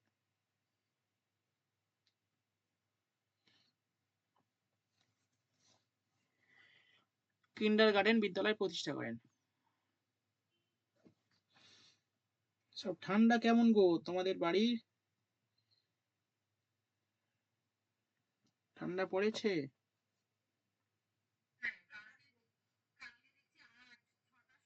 ওরে ভাই, দেখি কার কেমন টেম্পারেচার, একটু গ্রুপে লেখো তো, কে কোথায় থেকে আছো, আর জায়গার নাম লেখো আর টেম্পারেচারটা লেখো। দেখি আমি, আমারও টেম্পারেচারটা আমিও দেখি নাও। চলো গ্রুপে লেখো, জায়গার নাম লিখবে, জায়গার নাম লিখবে আর টেম্পারেচারটা লিখবে, কার কত টেম্পারেচারটা দেখবো। মানে কোন জায়গা, মানে ডিস্ট্রিক্টটা অবশ্যই লিখবে। হ্যাঁ, চয়নিকা 14, আচ্ছা আমারটা দেখিনি। ডিস্ট্রিক্টটা অবশ্যই লিখো। আচ্ছা, আমার কোথায়, এই কোথা থেকে দেখছি আমি তো খুঁজে পাচ্ছি না গো। ওয়েদার,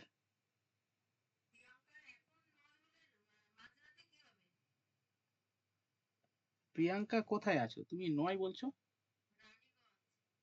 ও, শিল্পাঞ্চল, কম হওয়ার কথা না তো।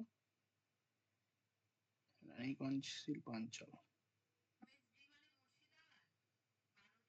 গ্রুপে দাও। এ কি গো, সবাই বাকিরা দাও, সবাই দাও, প্রত্যেকে দাও। দেখ, তাড়াতাড়ি দাও, তাড়াতাড়ি দাও, দিলে আমি। পুরুলিয়া 12,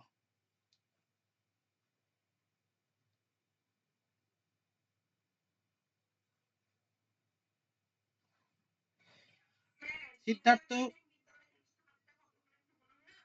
আরে আগে আমি টেম্পারেচার দেখবো, তারপরে কিন্ডার গার্ডেন শুরু করবো। তাড়াতাড়ি গ্রুপে দাও, দেখি একটু কার কত টেম্পারেচার।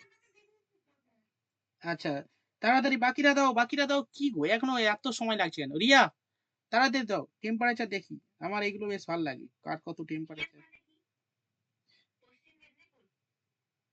পিএম মানে পশ্চিম মেদিনীপুর না তো? সুমন্ত কোথায় থাকো, পিএম মানে পূর্ব মেদিনীপুর। আচ্ছা, আচ্ছা চয়নিকা দিয়েছি, কতজন, 20 জন আছো তো, 19 জন, 18, আর বাকিরা দিচ্ছ না কেন, কি গো, লজ্জা পাচ্ছ না? টেম্পারেচার বুঝতে পারছো না?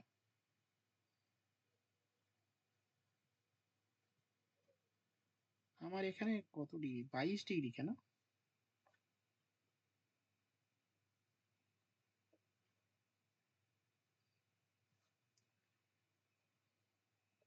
জামশেদপুরে 14 ডিগ্রি। অন্তরা, আচ্ছা, হাওড়া 14 ডিগ্রি, মেদিনীপুরে 15 ডিগ্রি, আচ্ছা পুরুলিয়া 12 ডিগ্রি, রানীগঞ্জে 9 ডিগ্রি মাত্র, হুগলি, বাকিরা কেউ দেয়নি, তার মানে ক্লাসে।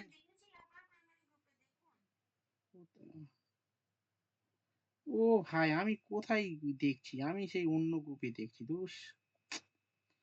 আমি কি অবস্থা, আমি দেখিনি, সরি সরি সরি। কোন গ্রুপে? ওটা স্কুল এসআই গ্রুপে দেখছিলাম আমি। স্কুল এসআই গ্রুপে দেখছিলাম, এই আপার প্রাইমারি গ্রুপে দেখিনি। আমি স্কুল এসআই গ্রুপে বসেছিলাম, দেখি কি দুই চারজন দিয়েছে। আচ্ছা, ঝুম্পা 18 ডিগ্রি, বাহ।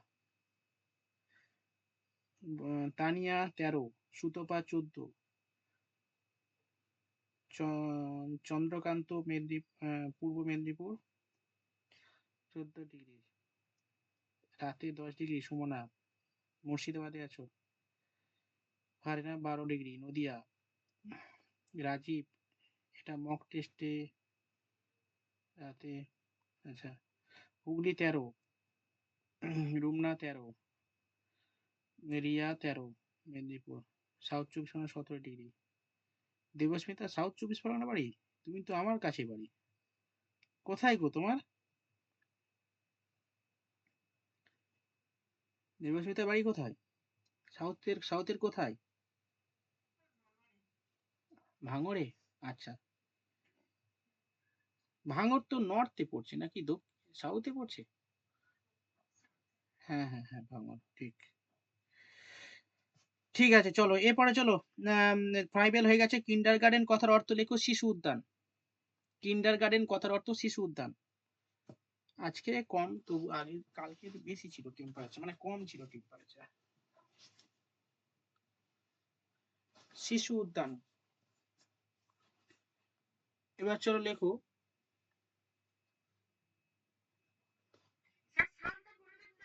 1937 সাল, 1937।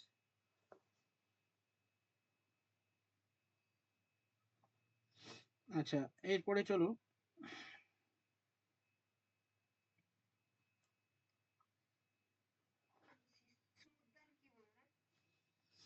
হুম, কিন্ডার গার্ডেন কথার অর্থ শিশু উদ্যান, 1937 সালে প্রতিষ্ঠা করে হয়েছে ডিম্পা। এরপরে চলো লেখো। এইখানে একটা খুব গুরুত্বপূর্ণ একটা ওয়ার্ড আছে, ঠিক আছে? গিফট অ্যান্ড অকুপেশন, এই জিনিসটা কি একটু জানতে হবে। গিফট অ্যান্ড অকুপেশন লেখো। গিফট অ্যান্ড অকুপেশন কি? তাড়াতাড়ি লেখো। Gift and occupation. না, এটা হয়ে গেছে। হ্যাঁ, কিন্ডার গার্ডেনের মধ্যে। কিন্ডার গার্ডেন বিদ্যালয়ে গিফট এবং অকুপেশন পদ্ধতি প্রচলিত ছিল। এই গিফট অ্যান্ড অকুপেশনটা কি একটু লিখতে হবে। চলো, বাংলায় বলা হয় উপহার এবং বৃত্তি। লেখো উপহার। অকুপেশনটা লেখো। এই অকুপেশন মানে হচ্ছে গিফট, তাই তো? বৃত্তি মানে গিফট অ্যান্ড অকুপেশন। অকুপেশন মানে বৃত্তি, আর গিফট মানে উপহার। তাহলে বাংলায় বা ইংরেজি যে কোনো একটা শুরু করো। লেখো উপহার। উপহার বলতে বোঝানো হয়েছে বিভিন্ন আকৃতির, বিভিন্ন আকৃতির ও রঙের কাঠের টুকরো,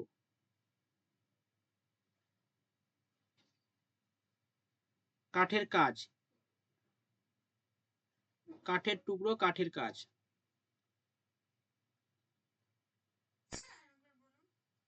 লেখো উপহার বলতে বোঝানো হয়েছে বিভিন্ন আকৃতির ও রঙের কাঠের টুকরো, কাঠের কাজ।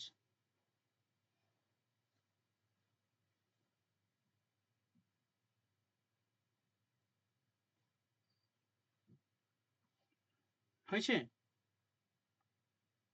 এবার বলি। এবার বৃত্তিটা লেখো। অকুপেশনটা কি লেখো? অকুপেশন বলতে বোঝানো হয়েছে বালি,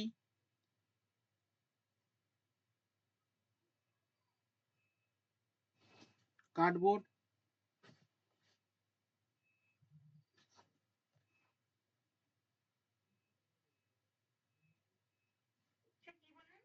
অকুপেশন বলতে বোঝানো হয়েছে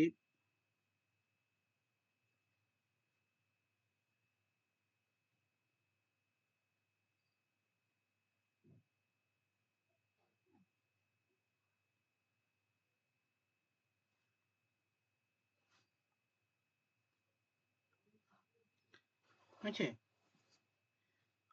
বালি কার্ডবোর্ড দিয়ে তৈরি বস্তু।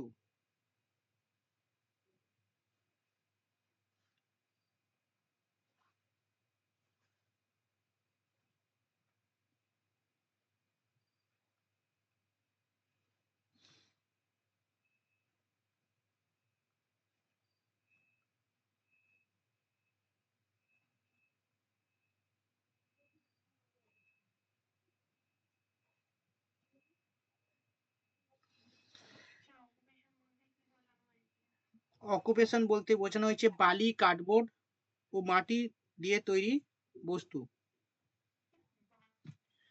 হ্যাঁ, বালি মাটি বালি দিয়ে তৈরি বস্তু। আরে ভাই, প্রাইমারি স্কুলে বিভিন্ন জিনিস তৈরি করতে নিয়ে মাটির পুতুল তৈরি করে নিয়ে যেতে হতো। তো এরকম আর কি বিভিন্ন কার্ডবোর্ডের জিনিস, এইগুলো হচ্ছে বৃত্তি। ঠিক আছে? হ্যাঁ, হাতের কাজ। হ্যাঁ, এখনো দেয় না। হ্যাঁ, ওই তো পারে না। পারে না বলো কি করতে, তোমার কি গিফট দেয় বলো? আমার তো ভাইজিরা তো অনেক কিছু করে নিয়ে যায় প্রাইমারি স্কুলে।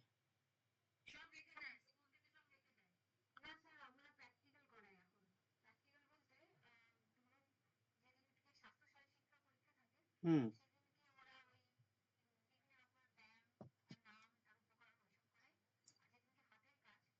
হুম।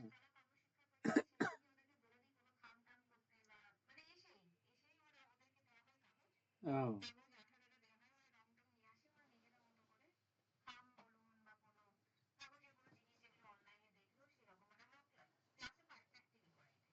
ও আচ্ছা, বুঝলি, এটা ভালো। ওই বাড়ি থেকে করে নিয়ে যায় কাকা ভাইজিরা আমাকে, ভাইজিরা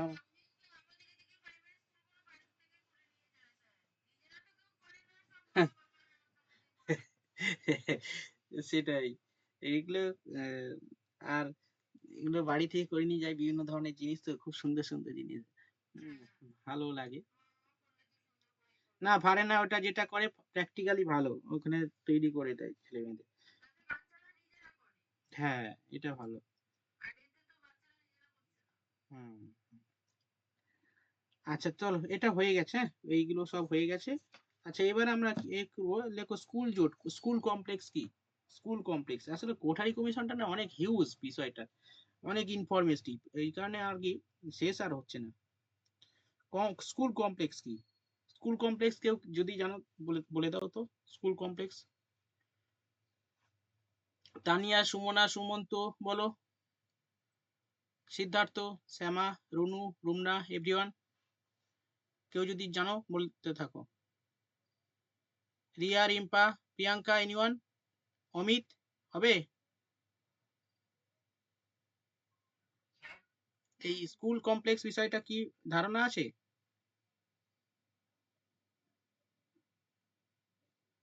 বলো এনিওয়ান, বাকিরা।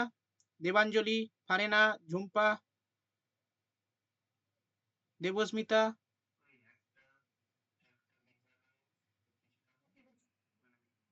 হ্যাঁ, বলছি, বলো, এই সুমন্ত বলছি, বলো। একটা বিদ্যালয়।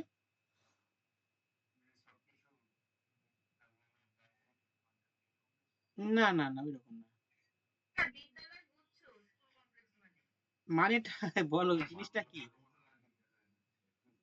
হ্যাঁ, মানে মানে ওইটা তো মানে ঠিক আছে, মানে কাছাকাছি যাচ্ছ, একটু ভালো করে, আরেকটু ভালো করে। এই দেখো বলে দিচ্ছি আমি, হ্যাঁ। আ- বলো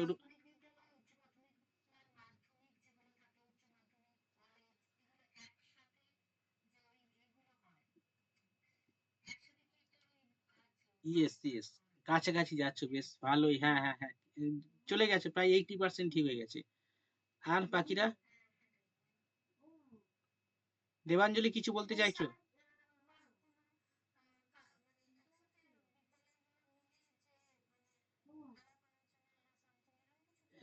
ওরকম প্রায় কিছুটা, কিন্তু ওই ভেতরে ঢুকছো না তোমরা, মানে যাচ্ছ, মানে এই বিদ্যালয় গুচ্ছ নিয়ে আর কি তোমরা এগোনোর চেষ্টা করছো। ঠিক আছে, সেই রকম। ঠিকই আছে। দিয়ে আর কি অন্তরা বলবে? হ্যাঁ, হ্যাঁ, হ্যাঁ। একদম অ্যাকচুয়ালি কি বলতো? এই যে স্কুলগুলো হ্যাঁ। না, না ওইটা না। স্কুল কমিটি বা ম্যানেজিং কমিটি ওরকম না। বিষয়টা আমি বলছি শোনো। অ্যাকচুয়ালি কোঠারি কমিশন বলেছে যে মাধ্যমিক শিক্ষাকে কেন্দ্র করে, হ্যাঁ? আশেপাশে যে সমস্ত ১২ আশেপাশে যে সমস্ত বিদ্যালয়গুলো আছে, বিশেষত প্রাইমারি, আপার প্রাইমারি এবং মাধ্যমিক স্কুলগুলোকে একসঙ্গে নিয়ে একটা জোট গঠন করে এই সমস্ত স্কুলগুলোর মধ্যে যে সমস্ত রিসোর্স মিনস হচ্ছে সেটা টিচার হতে পারে, তাদের মধ্যে বিভিন্ন ধরনের আ উপকরণ ডিএলএম হতে পারে। এই সমস্ত আদান-প্রদান করাকে বলা হয় স্কুল কমপ্লেক্স। অর্থাৎ আশেপাশের অনেকগুলো বিদ্যালয়, মাধ্যমিক বিদ্যালয়কে কেন্দ্র করে সেটা প্রাইমারি, আপার প্রাইমারি বা বুনিয়াদি এই সমস্ত বিদ্যালয়গুলো নিয়ে একটা কমপ্লেক্স মানে জোট গঠন করা হয়। ঠিক আছে? গ্রুপ গঠন করা হয়। গ্রুপ মানে আমরা চলতি ভাষায় গ্রুপ বলব। বাংলাতে জোট বলা হয়। জোট গঠন করা হয়। যেখানে কি করা হয়? উদ্দেশ্যটা হচ্ছে এই স্কুলগুলোর মধ্যে যে, যে পারস্পরিক যে দূরত্ব সেটাকে দূর করা। ওকে? একে অপরের সঙ্গে ভ্রাতৃত্ব তৈরি করা এবং বিভিন্ন যে রিসোর্স গুলো আছে, ঠিক আছে? যেমন ধরো আমি একটা স্কুলের টিচার, ঠিক আছে? ফারেনা স্কুলে গিয়ে আমি পড়াচ্ছি। ফারেনা বলল যে, "ভাই চলে আসো একদিন আমার স্কুলে পড়াও।" ছেলেমেয়েরাও নতুন, নতুন টিচার পাচ্ছে। এরা করছে, "এই তোমাদের আজকে স্কুলে একটা স্যার আসবে, পড়াবে। তোমরা এবার সবাই অ্যাটেনশন থাকবে।" হুম? হ্যাঁ, ধরো চলে যাচ্ছ দেবস্মিতা কোনো একটা স্কুলে চলে গেল। ঠিক আছে? দেবাঞ্জলি স্কুলে চলে গেল। গিয়ে বলছে, "ভাই চলো আজকে পড়াও।" মানে মানে বিষয়টা হচ্ছে এরকম আদান-প্রদান করা হয়। এর মাধ্যমে কি হয়? পারস্পরিক আদান-প্রদান হলে কি হবে? একটা আকর্ষণীয় বিষয়টা থাকবে। ঠিক আছে? এরকম এখন তো আর সেরকম হয় না। সবাই কেউ কারোর গুরুত্ব দেয় না। হুম? এটাই আরকি। কিন্তু কোঠারি কমিশন এটা বলে। এটাকে বলা হয় স্কুল গুচ্ছ বা স্কুল কমপ্লেক্স। শুধু এটাই না, বিভিন্ন ধরনের রিসোর্স মিনস হচ্ছে বিভিন্ন ধরনের উপকরণগুলোর আদান-প্রদান মানে দেওয়া-নেওয়া। যেমন সেই আমরা মাধ্যমিক স্কুলে মানে যখন সরস্বতী পূজা হতো, ইনভাইট করতে যেতাম না? মনে আছে? তাই না? হ্যাঁ, দল বেঁধে ইনভাইট করতে যেতাম। কি মজা বলতো? হ্যাঁ। সরস্বতী পুজোর সময় স্কুলে ইনভাইট করতে যাওয়া আর ছেলেরা হ্যাঁ, হ্যাঁ, আর ছেলেরা মেয়েদের দিকে একটু এই নতুন স্কুলে যাবো একটু ড্রেস ভালো করে পরে যাবো, তাই না? হ্যাঁ, বিশাল একটা মজা আলাদা একটা সরস্বতী পূজা মানে আহ, হ্যাঁ, হ্যাঁ, হ্যাঁ, সেটাই তো বিশাল একটা আনন্দ। হ্যাঁ, হয়ে গেছে আর নেই। স্কুল কমপ্লেক্স হয়ে গেছে, শেষ হয়ে গেছে। ঠিক আছে, তাহলে আজকে এই পর্যন্ত থাকবো, যে পরের দিনে তো লেখো, লেখো কোঠারি কমিশনে মাধ্যমিক বিদ্যালয়কে কেন্দ্র করে, কোঠারি কমিশনে বলা হয় মাধ্যমিক বিদ্যালয়কে কেন্দ্র করে আশেপাশের প্রাথমিক, উচ্চ প্রাথমিক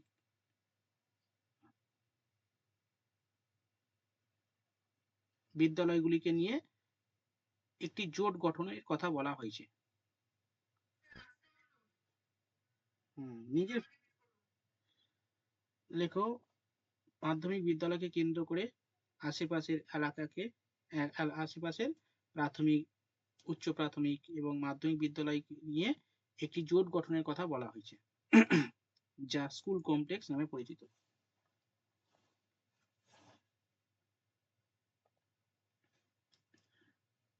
লেখা হয়েছে? শুনতে পাচ্ছ না? এই যা। আচ্ছা আবার বলছি, কোঠারি কমিশনে বলা হয় মাধ্যমিক বিদ্যালয়কে কেন্দ্র করে, একটি মাধ্যমিক বিদ্যালয়কে কেন্দ্র করে আশেপাশের প্রাথমিক, উচ্চ প্রাথমিক ও নিম্ন মাধ্যমিক বিদ্যালয়গুলিকে নিয়ে একটি জোট গঠনের কথা বলা হয়। এটি বিদ্যালয় গুচ্ছ বা স্কুল কমপ্লেক্স নামে পরিচিত।